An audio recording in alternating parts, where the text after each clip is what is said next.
this is Arunava Chaudhuri and you are on my YouTube channel, Arunfoot.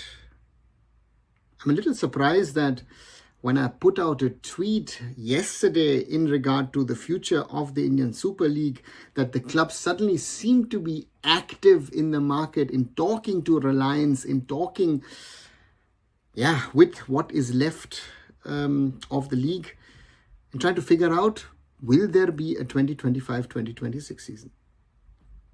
I've said this in the past, and I've said this multiple times in the past. Also, I've done videos on this topic asking the question on, will there be a future for the Indian Super League in the 2025-2026 season? And if I look at things now, at this moment in time, as I record it, the question, or rather the answer to that question, is a big maybe. I'm hoping that there will be a season of the Indian Super League. I'm hoping that there will be some sort of solution.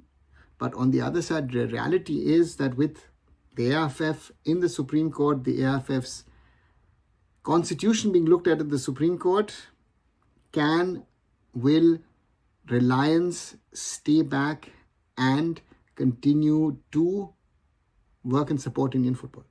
That's the big question. The clubs have spent quite a bit of money. Reliance, Star Sports have also spent quite a bit of money.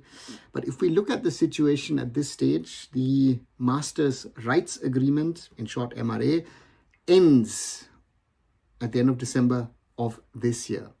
But the Indian club football season ends at the end of May.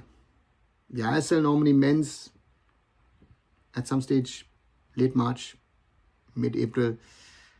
So the question would be, yes, you could start theoretically an ISL season in September, which is according to the AIFF schedule for the 2025-2026 season. But if the contract, even if a short-term one, which goes until the end of May, is not signed between the AIFF and Reliance, what happens to the ISL? I'm realizing whenever I speak to people, this is Indian football, something or the other will be worked out. Yeah, that's been the case. Be it now in the days of the Indian Super League, and look at the AIFF, look at the I-League. It's been in the past a topic of AIFF, I-League, or even in the NFL. Something or the other has always come around as a solution. But the problem that I see at this moment in time, when I see what is happening or what is rather not happening, the question needs to be asked, what's the alternative if Reliance is gone and if there's no ISL? Because without the finance from Reliance, the desire, the willingness of Star Sports to put in money into broadcast production, what do we have in Indian football? And this is a realization which seems to be coming to a lot of people in top positions at ISL clubs. I've said this in the past, and I say this again.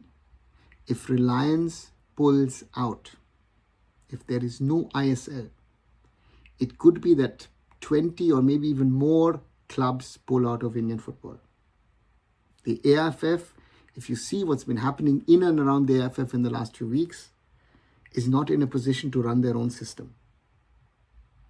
Can they run a league if 50 crores are not coming from FSDL or, let's say, Reliance? It's a dangerous situation. It's a situation which we should be talking more about rather than being interested in transfer news or transfer gossip. We're talking about the future of the top tier of Indian football. And that is and has been for a while my biggest concern. I've addressed it. Look at older videos. There are multiple of them where I've raised this topic, and I raised this again today. And I hope at some stage, someone takes action in the right way so that the Indian Super League, at least in a short term, for one more season, can continue. And then, who knows, maybe in the summer of 2026, there is a big Indian club football reset. What do you guys think? Do you agree? Do you disagree with me? If you've got something else to add, write those things down in the comments below. And as always, like, share, and subscribe Arunfoot here on YouTube. Visit my other social medias. Visit arunfoot.com.